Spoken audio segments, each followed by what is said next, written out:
somewhere in my life, I did get a baby. And my baby at a very early age was hemophilic. We did not know anything about hemophilia. And because of that, he actually bled to the brain. And the doctor came and told me that he's going to be severely mentally retarded. That's the words that the doctor said. And he said he was going to be a vegetable. So at that point, I did go on my knees and I prayed. And I asked God to take care of him because they were going to turn off his life support. And they were going to turn it off on this. I was told about him being hemophilic on Thursday night, and they were going to turn off the life support on Friday morning. So I spent my night with my son on my knees praying. He was in a coma. That when they turn off his life support, that he should not die. So I cried and I prayed and I prayed. And one thing I kept telling God is I'm going to be the best mother of this child who is severely mentally retarded, as the way the doctor had said. And I promised God, I said, just let him breathe. And I promise I'll be the best mother in the whole world of this child. And the next morning, when they came to switch off the whatever they did, he continued breathing. So I was like, okay, I was really excited. Unfortunately, 2 days later, he passed on.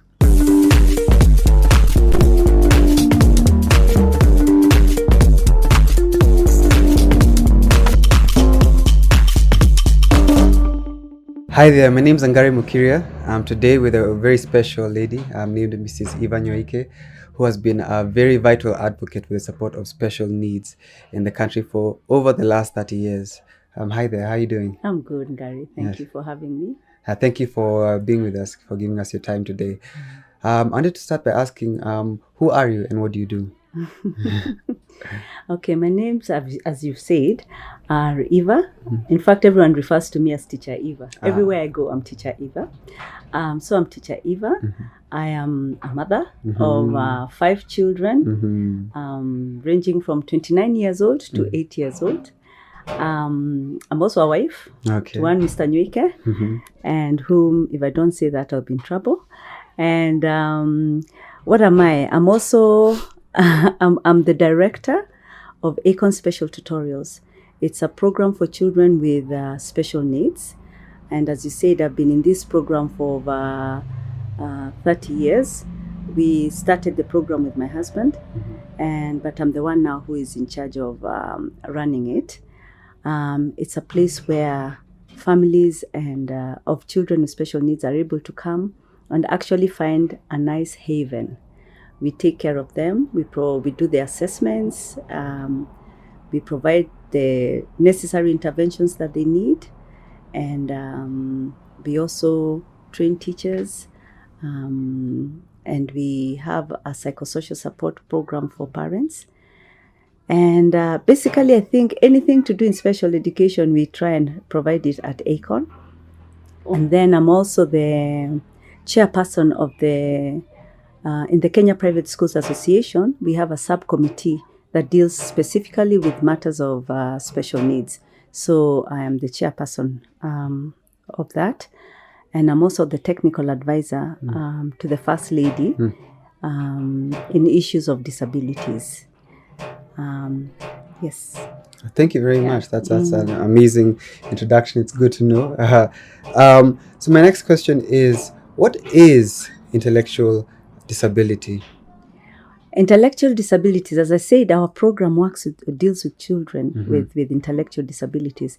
In fact, what we have now gotten to realize that intellectual disabilities, when you hear the word disability, it sounds like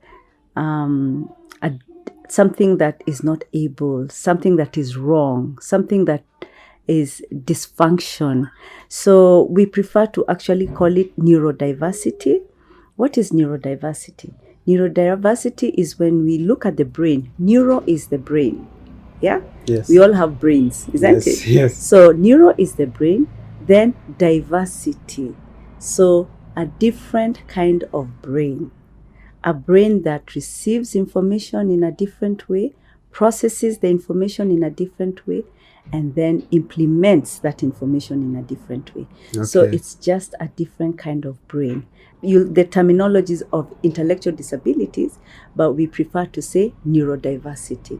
Now, under that umbrella of neurodiversity, we have children with autism, we have children with cerebral palsy, we have children with Down syndrome, we have children with learning, children who have learning difficulties like dyslexia, dyspraxia, dyscalculia, dysgraphia, all those, where they're just having challenges in school, specific learning challenges. And then we also have children who have mixed exceptionalities. We can have a child who is blind and also cerebral palsy, a child who has autism and also Down syndrome. So mixed, multiple conditions, Okay, thank you. I feel like sometimes the border or the margin between what is, as you say, neurodiversity and what is mental health is kind of blurry to people who are not exposed or informed. So what would you say is the main difference between those two labels, if you like to use that? Okay. You've heard about, when I explained about neurodiversity, is the brain. So sometimes you're born with it. It's a condition. It's something that you have for life, right? No medicine can cure it, There's nothing that will change the fact that you are neurodiverse, all right? Now, with mental health, and before we called it neurodiverse, it was called mental disability. So there was this confusion: mental disability, mental illness. Because we even changed mental health now. We are saying mental health, but it was mental illness and mental disability. You can see how negative both terminologies sound, yes? So now we are calling it neurodiverse and mental health. Now, when we talk about mental health, going back to the old concept of mental illness, it was considered an illness, something that you can deal with. An illness, you can take medicine, you can have therapy, you can have some different kinds of intervention, and you can get better. With the mental health, what happens is the processing of what's going on around you, it does not necessarily affect your cognitive levels. It does not affect your the way you perceive information. The problem or the issue with mental health is your own response to what is going on around you. So the difference is, with mental health, there's a lot that can be done to bring you back to really what you're supposed to, how do we say, to make you better, all right? With neurodiversity, we are not trying to make you better. We are trying to make you be able to become independent and functional with the way your brain is wired. You see the difference? Yes. It doesn't matter how much medicine you take, it will not change. I understand. It will not change your brain. With mental health, it can change. Okay? Yes. So that's the difference. That's the difference, okay. I guess the next question I was hoping to ask you is, can people with special needs become functional members of our society? I mean, there's all these ideas that people have towards these people. And, I guess a lot of people may ask, can these people get jobs? Can they go to regular schools? And can they hold positions within the family, in a way that a normal person can, if it's a sister, if it's a mother, if it's, a person. Yeah. Okay. Yeah. Thank you, Ngare, because you've put it in a very positive way, that they go to school, they can hold jobs. Yes. With the proper intervention, especially when we start intervention at a very early age, with the proper intervention, persons with neurodiversity can actually become very productive members of the society.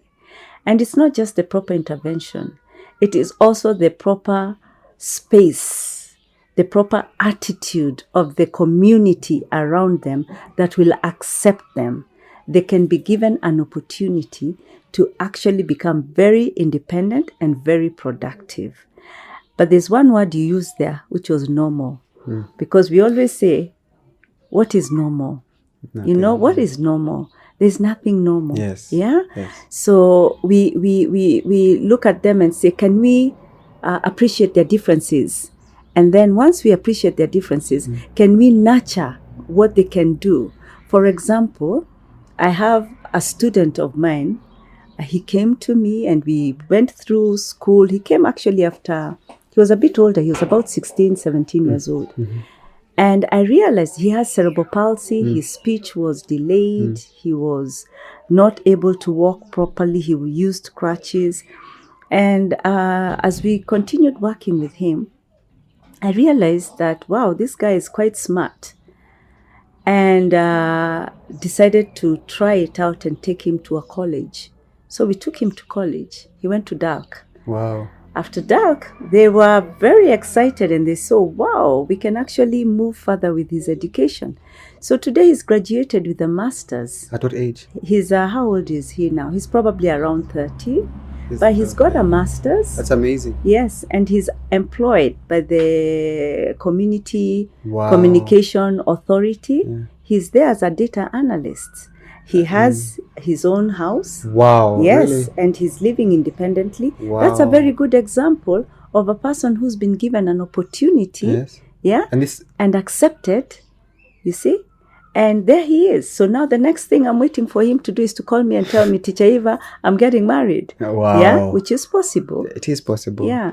But Yes. So in some case scenarios, first of all, I'd like to say that's an amazing story.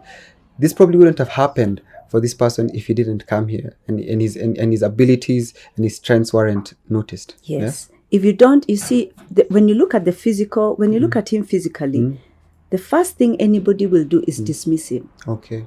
But one thing we have to appreciate, as much as some of my students may look physically different, intellectually they're even smarter than a lot of people, you know? But because they're not given that opportunity to be able to express it, to be able to apply it, to be challenged, yeah?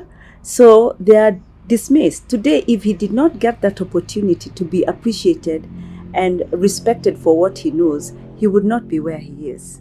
But that is not just about us, also his parents, his mother, let me say. Yeah. Initially, his mother was a bit apprehensive in, is he really going to do this? But with a lot of counseling and encouragement, they came on board and they were very, very, very, very, very, very, what do you call it? They were very... Amazed, maybe?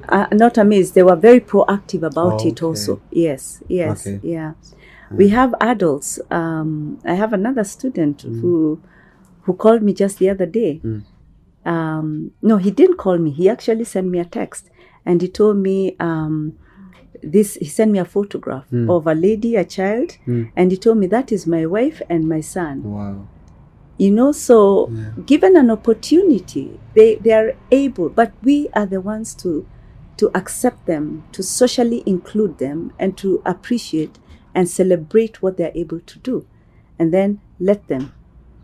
Okay. Yeah. And I'm wondering, are there case scenarios where a child, because of his neurodiversity, a child, just a normal human being, can be exceptionally good at a specific thing because of his neurodiversity? Is that a case scenario that happens? We have that a lot, especially with children with autism, and not all of them. We need to make sure that, you know, when somebody will say that, oh, my child has autism, so immediately somebody will say, oh, that's a genius. That is. So we do have children who have islands of we call them of geniuses.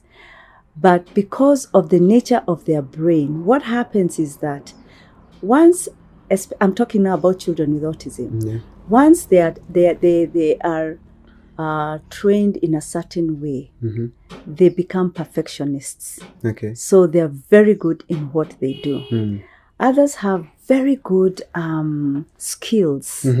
You can have one who is very, very good in drawing. Another one is very good in mathematical calculations, singing, construction. So some do, but not all of them. Okay. Yeah, it's important to stress that. Okay. Yeah. Okay, that's good to know. So my next question is about stigma. You know, it's very well known. It's very well known by many that people with special needs have to struggle with stigma.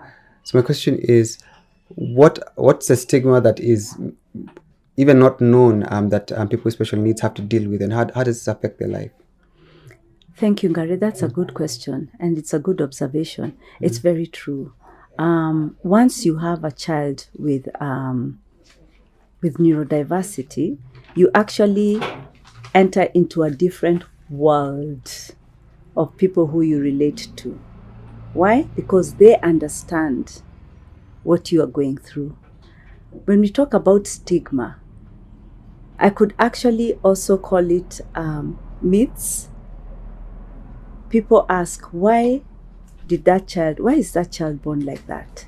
Yeah? Yes. There are a couple of things, comments that people make. First one is that they say that this child, because of their behaviors, they have some different behaviors. Yeah.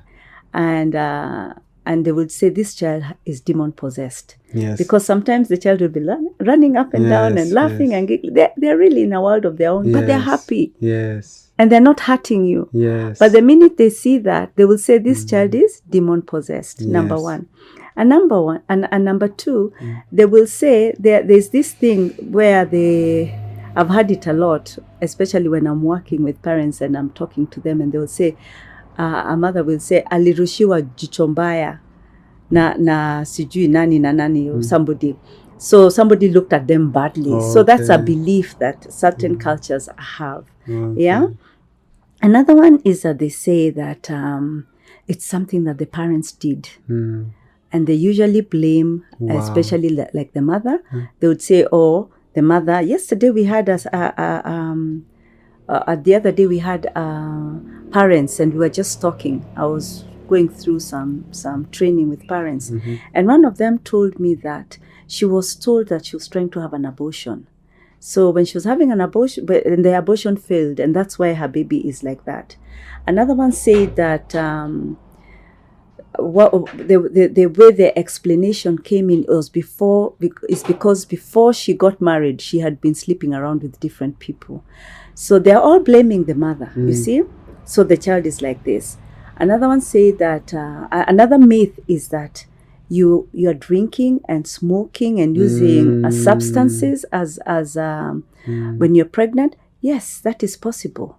But that doesn't mean any mother with a child with special needs was doing that. You see? Although that commonly can lead to addiction issues with the child later in life. Yes. But I would assume that children with special needs, that what I would assume is that it's more of a genetic factor.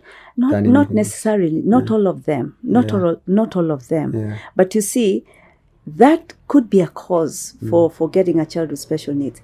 But it does not mean it should be generalized to everybody. Exactly. Yes. I have a child with Down syndrome. Yeah? Yes. So the minute anyone looks at me, they'll probably think, oh, she was drinking and taking illegal substances. She was doing this. She was sleeping around. She was doing... You see, there's a lot of stigma out there about having children with special needs. I always ask parents, and I'm going to ask you, Ngare, you think when you were getting born, your daddy and your mommy were given a photo album and they were asked, now, which child do you want? No. Do you want this one? Do you want this one? Do you want this one? Of course not. No. Yes. It happens to anybody. Anyone can get a child with special needs. Yeah. And not because of what they have done. Yeah? So those are the myths, and that's why there's stigma. Some of our children who are very hyper, yeah? The first thing we are told as parents is that you don't know how to control your child. You don't know how to discipline your child. So what we do is that we need to create a sense of awareness that these are all myths, because this stigma is what makes parents keep their children at home. because the society out there is very judgmental. So they look at you and already make that judgment and blame you as a parent for you having this child who is blind, who is deaf, who has physical challenges, who is neurodiverse. So stigma is a powerful thing that needs to be really fought. Okay. Yeah, thank you. This is very, very sad. It's a very, very sad to know that this is the state of how things are at the moment and how things have been, and my question, I guess, is, we have to at least appreciate that things were far worse, not so long ago, and I was wondering whether you could expand on that. Yeah, it's very true. And I always ask this question, and I'll ask you again, Gary. Have you ever seen an old person with disabilities? Not old, right now we're talking old. I am considered old, isn't it? Yeah. So have you seen somebody my age, for example? I'm over 50, I'm 56 years old now. Yes. Have you seen a 56-year-old person with Down syndrome?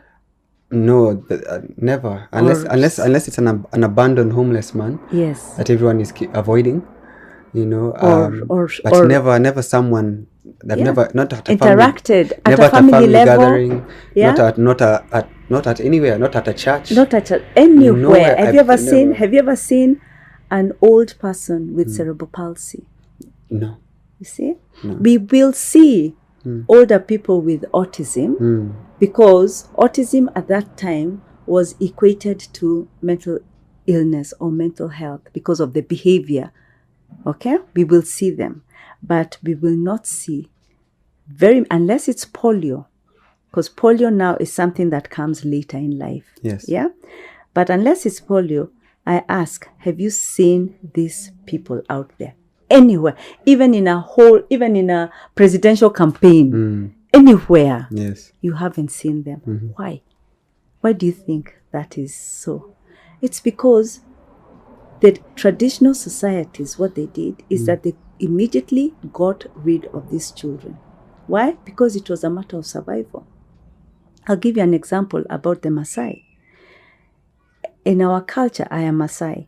In our culture, what used to happen was if a child was born with any kind of deformity, any kind whatsoever, remember they are nomads and they will move from one place to the other. Yes. They were not going to carry that baby around. Yes. They would leave the baby, and they would leave the baby in the manyatta, and they would leave the baby maybe with food or something, and the baby would be eaten up. Others would kill the baby. Yeah, they would kill the babies. But they believed that they were doing the right thing for the baby. Why? Because of stigma. Who is this child that has come to our community? Yeah? Yes. What is this that has come to our community? Yes. They were not considered to be human beings. Yes. All right? They were bad luck. They were omen. Yeah. Yeah? So even then, those same traditions are what we are still seeing up to today. Yeah? There was lack of understanding of this is a neurological condition, this is a genetic condition. We didn't have any understanding like that. But I think due to the lack of awareness, this must not have just been actions. I'm questioning, actually. I'm curious. Might not necessarily have been questions that people generations before us did out of just because the child was seen as being of no use. I think that it was probably an action also of fear, that this might be a curse to the people in the family and around them.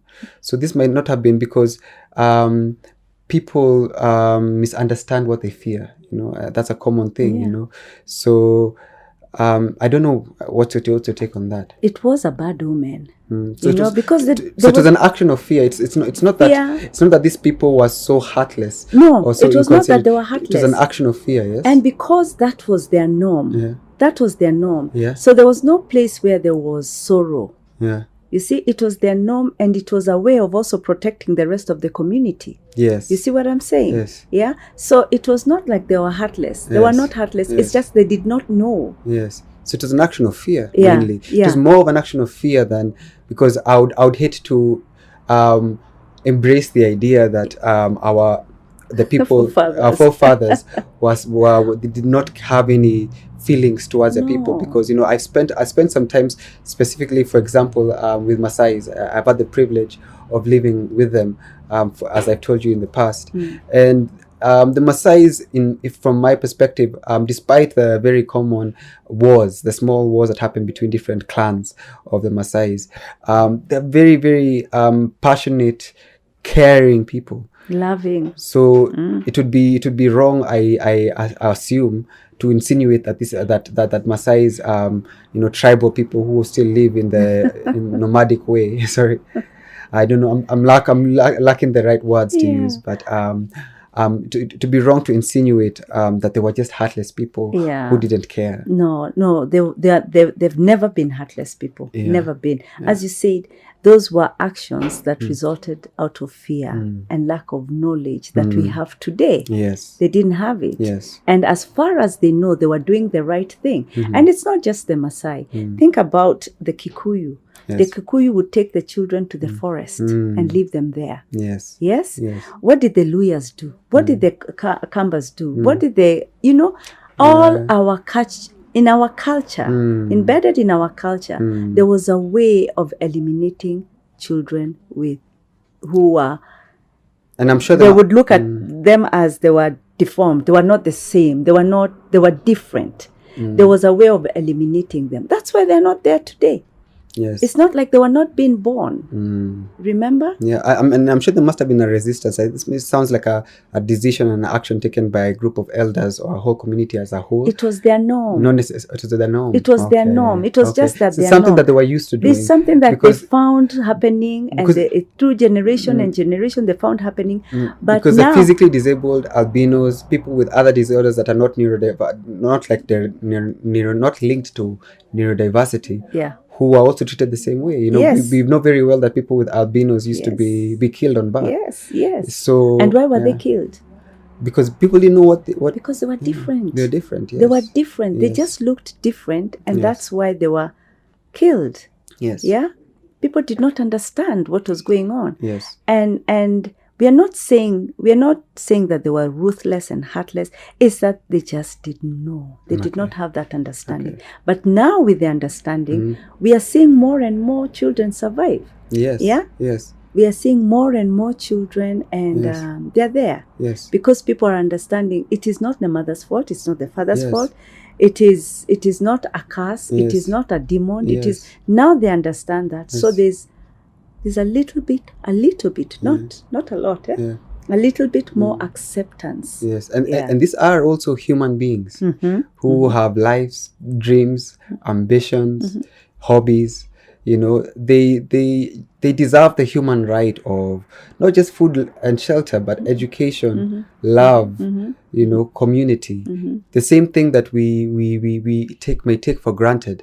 They deserve the same rights. What do you think is the way forward? When it comes to things like training teachers within special needs schools, but basically also spreading the awareness of special needs to people, so that to find a way to decrease the stigma, so that not just people in a place like Nairobi, where there might be more tools for and access to special needs, but people all over the country, and hopefully in other rural areas throughout Africa can, what do you think is the way forward? Okay. Thank you, Ngare, for that question. I have very many thoughts on the way forward. And with COVID-19, we're just going through COVID-19. Yes. Last year, March 13th, schools were closed. And there was no warning. Friday, we went home. Sunday, we are told no school. You can imagine what that did to our children with special needs. Our children with special needs, neurodiverse children with disabilities, are so used to a certain routine and structure. And children who are in school have a place to go to. Yes. They have a community, a school community. These were all closed. Yes. Okay? They were shut down with no warning, no therapy, no intervention. Other learners had access to online learning. For example, those who were privileged to do so, had access to online learning. Our students can hardly sit in front of a screen to get anything going because they're hands-on children. They're children we use multisensory interventions with them. We work with manipulatives. We talk to them. We touch them. We hug them. We laugh. It's very, very personal teaching, right? That was taken away from them. January 4th, the president, December sometime, the president announces that all schools must open and all children must go to school. But there are certain regulations and there are certain guidelines that should be put in place for schools to go back. Yes. Remember, we've been away for almost 9 months. Yes. No fees, no school fees. Wow. No finances for these special schools. Yes. Nothing. So all these protocols are being put in place. Yes. Ngare, I can tell you for a fact, maybe about 70% of special schools did not open. Maybe the public schools opened, but the private schools, very few of us were able to open. Leaving the staff also to suffer, yeah? Now, yes. What happened to those children? The parents had to look for placement for their children. Now, what placements are available? For children who were already in private schools, will not go to public schools for their special needs education, because the public schools were completely full. Now, taking our children to special needs, to regular school became a challenge. Why was it a challenge? Because the teachers are not equipped. So we have an influx of children with special learning needs, children with neurodiversity, children with all kinds of exceptionalities, looking for spaces to go to school. It is their right to education. That's what you said, isn't it? Yes. Yeah? Yes. But that is not happening. Our children are still at home. So one of the things that we really must do it urgently is to train teachers on inclusive education. Yes. We have been involved with the Ministry of Education. We have been involved with KICD, Kenya Institute of Curriculum Development, to develop content to train teachers in the area of inclusive education. Here at Acorn, we are also training teachers, especially teachers from private schools, not just teachers, even parents. And in fact, when you had asked me earlier, who am I forgot to say I'm an author. Yes, yes, I can see a book. Yes, I have authored this book. Wow. It's a book. It was initially for teachers, a guide for teachers to work with children with special needs. But that's amazing. Thank you. But this book was not for teachers who are special needs trained. This for teachers who are in the mainstream school, who now are receiving these children to be able to know what to do with them. We also don't want our children to go to the mainstream school and they are going there to be babysat.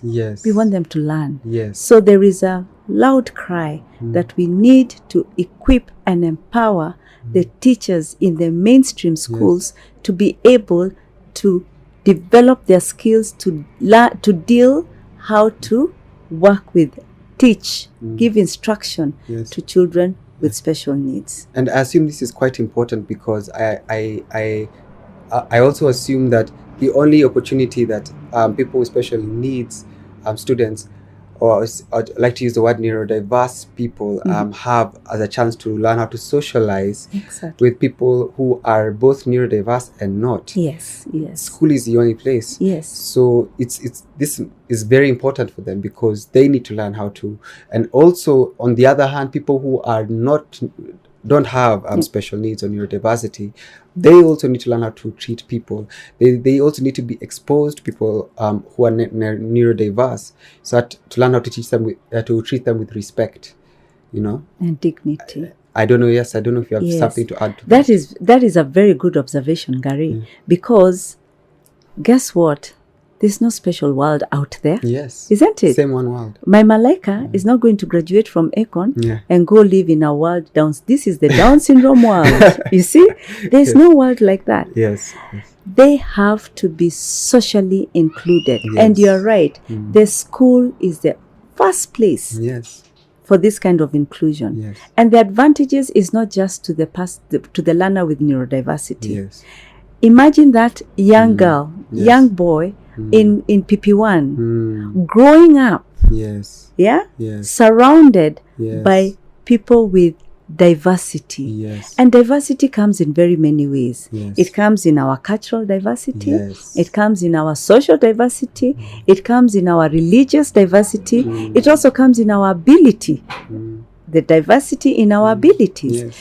What kind of a person will that be? It will be, that child will be a very accommodating adult. Exactly. At one point I said I'm being selfish when I'm crying out for inclusive education, because I'm ensuring that our children have these networks. You see? So as they grow up in school with their peers, those are their future networks, isn't it? Yes. Yeah? I am very curious again, but now students who are mainly taken throughout their entire childhood to teenage life, who are taken to predominantly special needs schooling, how do they get the same level of socialization, for lack of a better word, that people who had the privilege of going to what you'd call regular schools do? How is that something that's up? Is that a process that's practiced here at Acorn? Yeah, that's a very important point, because we have seen this happen. But I want us to also think about that community of that special school. A lot of times, because it is a specialized school, it has people who are very accommodating, understanding of the different conditions, people who are allowing learners with neurodiversity to thrive, to be who they are. So already what's happening there is that their confidence is built. Their self-awareness is built. It's enhanced. Okay? So when they graduate from the so-said schools, they actually graduate with a lot of self-worth, a lot of self-confidence, a lot of self-efficacy, because they were accepted, and they were treated just, for them that was their norm. So they bring it out into the community, and we go back to how we will receive them. Will we look at their physical characteristics and dismiss them, or will we receive them first as human beings and what they have to offer? Okay? So a lot of times we have seen that there is a certain level of positivity coming from there. However, it is really, in fact, even the world over, we are all preaching inclusion. And even in some of our policies and documentations, there is a cry, and there is a component of actually getting rid of specialized schools. Yes, there is. So that we can encourage inclusion. However, it has to be very well thought out, because we would be denying those children who deserve to be in a specialized school an opportunity to thrive. The idea is not to be in that school for the rest of your life. Is the idea of a special school is to help you build the skills that you need to be able now to move on. So what do we do here at Acorn? I'm happy to say we are a specialized school. But what do? We also do inclusion. All right? So we have our, especially you've seen my little children, they're very young. Most of them are very young. So we work with them, and we teach them skills, and we prepare them. We actually prepare them to go into a mainstream school. So the curriculum we will use will be the same curriculum that they will transit to. Okay? The activities they will do is the same activities that they will transit to. All right? But now, after this many years, we've also appreciated the fact that we don't have to just be a specialized school. So what we are doing now is we are receiving the typical child. So really? They will work. Yes, it's very exciting. So they will work, because there's no special world out there. And it's not easy for us to transit our children to the regular schools. Why? Because the teachers are not equipped. So a lot of times it is quite difficult, quite challenging, and quite demanding. We have to go to provide extra support, extra service, a lot. So we are now changing that around, and we are calling it reversal inclusion. Reversal inclusion. Yes. That sounds So we are not talking about inclusion of the neurodiverse student. We are talking about inclusion of the typical child into a special needs school. If you don't mind me asking, how do you possibly attract what you'd call a person without neurodiversity to come to a special needs school? Yeah, a lot of theories when it comes to education. Some of them actually, and very successful ones, started off with special needs. Maria Montessori is one of them. And you see, everybody wants to take their children to Montessori schools because they do very well. Maria Montessori started her Montessori program with children who have had very severe special needs. Wow. And they did so well. Really? And she thought to herself, if these children can do this, how about the typical child? Yes. And that's how the Montessori system started. Wow. When it comes to special needs education, Yes. the interventions that we use, the manipulatives that we use, it's a very interactive way of teaching. The only way that we are now currently being able to attract the typical student is by the ones who are currently here, my students who are here, who have siblings. You see? Yes. Because they believe in the program, they have seen what it can do, are the ones that we are beginning with. That's beautiful. It's taking. So they study in a special needs school with their their peers. And they are going to continue with their regular class. Wow. So they will have their regular teacher there. Yes. They will have their regular curriculum. Yes. And in that class, there will also be some children with neurodiversity. That's an amazing. So each class will have a regular teacher and a special needs teacher. So they will work together and make this happen. We have to make it happen. And consequentially, you're increasing the family support. Exactly. Because the younger or older brother or sister understands that you're different in a way that people who are not exposed to this, right? That's a very and it's not just beautiful understanding; method. is that they celebrate their diversity, they celebrate their difference, and they don't look at it as a bad thing. Because you'll find in a family in a family where there are children with special needs, a lot of attention is given to a child with special needs. So now they get the same attention. Wow. You see? So they're celebrated.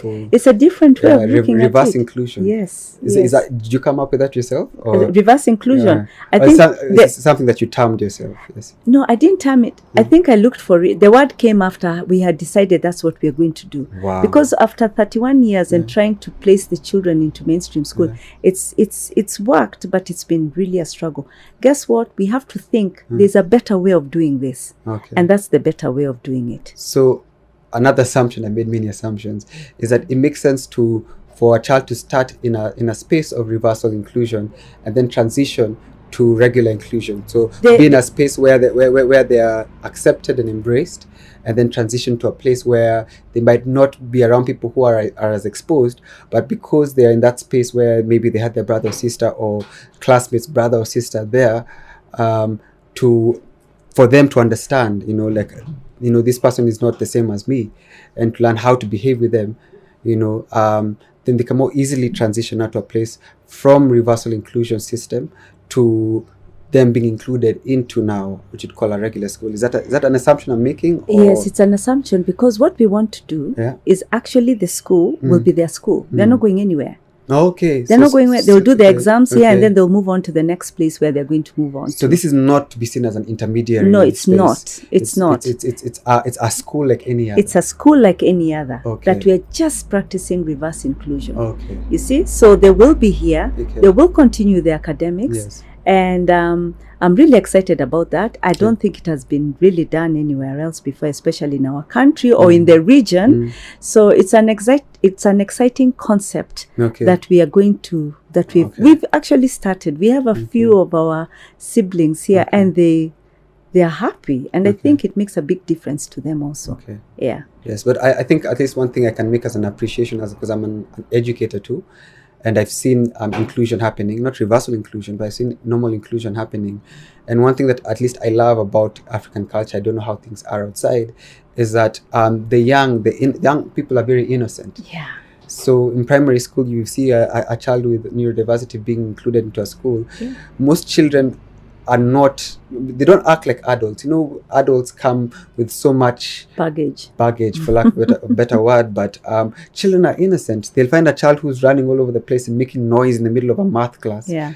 But they'll accept it because they still have that innocence. Yeah. That we seem to lack. Yeah. And it's a beautiful thing. It's really beautiful just watching them. Yes. Yeah. Okay. Yeah.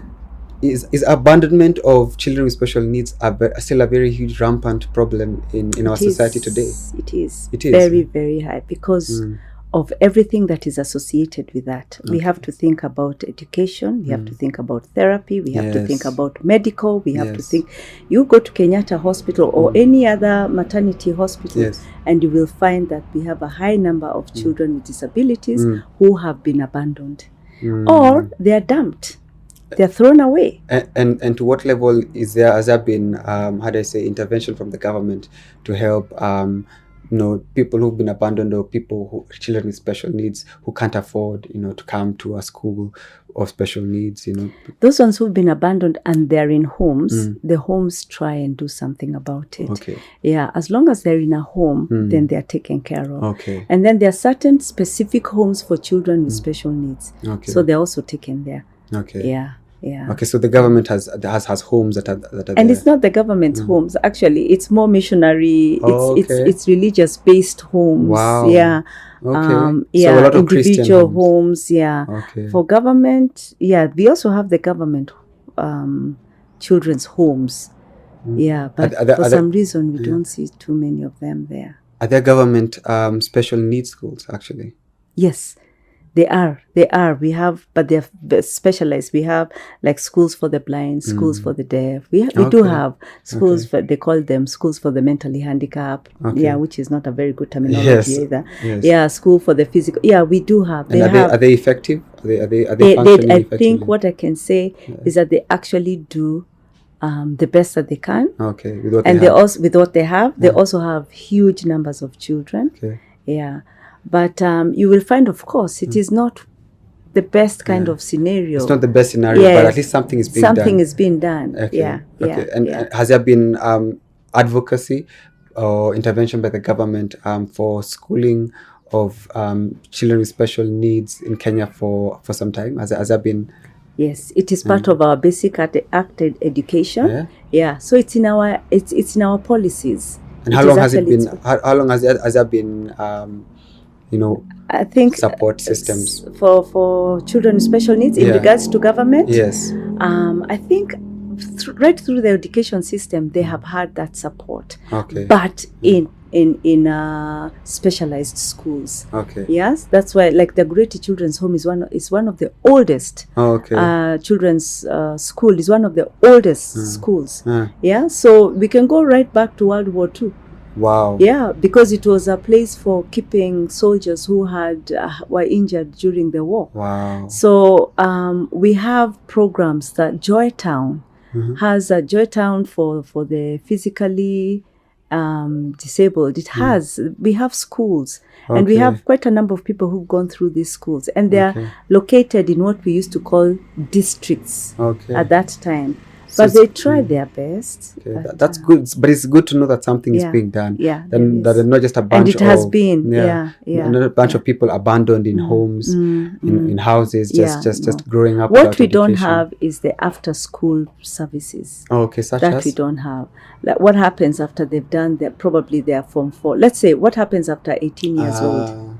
What happens to them? Okay. That is the question. Okay, and are there policies for inclusion of employees with special needs in businesses within Kenya? Yes, we have a law, and it is enacted by the Kenya Persons with Disabilities Bill that says 5% of your employees must have a disability.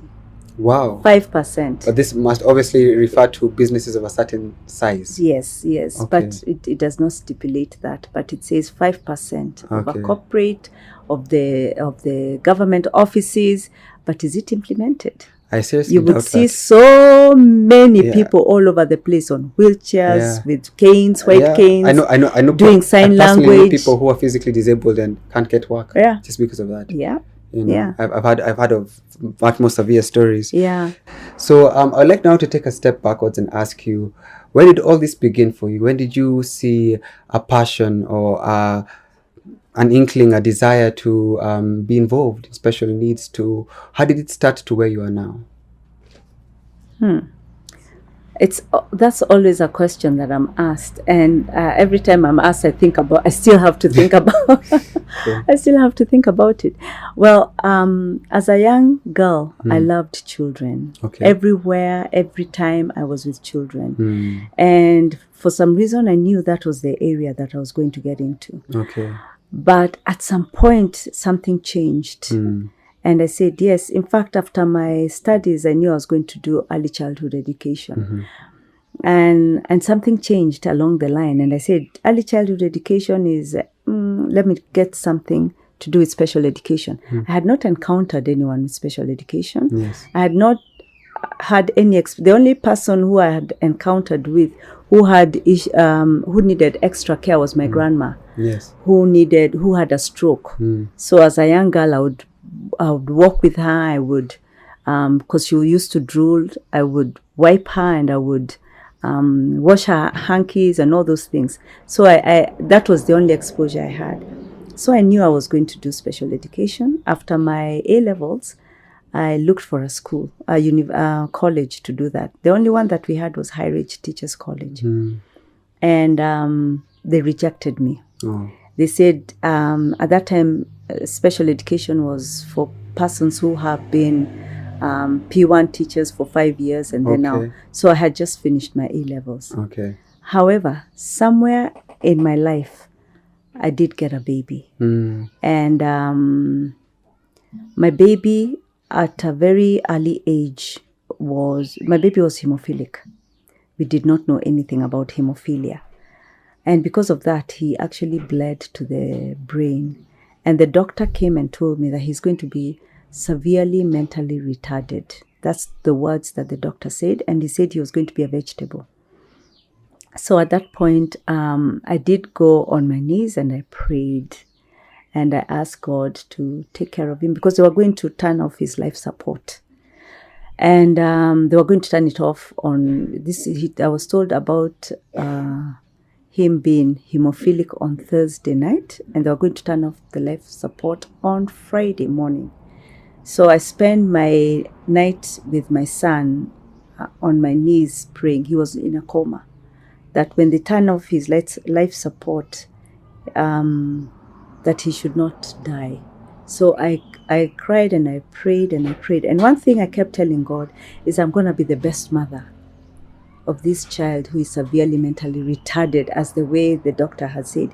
And I promised God, I said, just let him breathe. And I promise I'll be the best mother in the whole world of this child. And the next morning, when they came to switch off the whatever they did, he continued breathing. So I was like, okay, I was really excited. Unfortunately, 2 days later, he passed on. So after a while is when I realized, that prayer that I made to God, I'm going to be the best mom of a child with special needs. Later is when I came to appreciate, way much later, God did not want me to be a mother of a child with special needs at that time. Because then what he had instilled in me was not for one child. It was for many children. So that has been my heartbeat for Acorn, knowing that every time a mother or a father or family walks through that gate, they're looking for that place where their child can be loved unconditionally, the child will be accepted, and they will be able to have a partner to walk with them through this journey of having a child with neurodiversity. Okay. Yeah. So that's what Acorn is all about. That's beautiful. I guess last but not least, I was going to ask, what would you say a parent should do if they realize that their child might have neurodiversity? The first and most important thing is to have the child assessed. Okay. we can have take the child to the doctor, but have the child assessed. We have assessment centers in all the counties, so it's not like they have to pack up and drive to Nairobi. Yes. All the counties have, we call them EACs, Educational Assessment and Resource Centers. Yes. And they're all county-based. Have the child assessed. Once the child is assessed, then begin immediately with intervention. The intervention could be occupational therapy, physiotherapy, cognitive stimulation, change of diet, whatever is recommended from the assessment center. You need to do it as soon as possible. Okay. Yeah.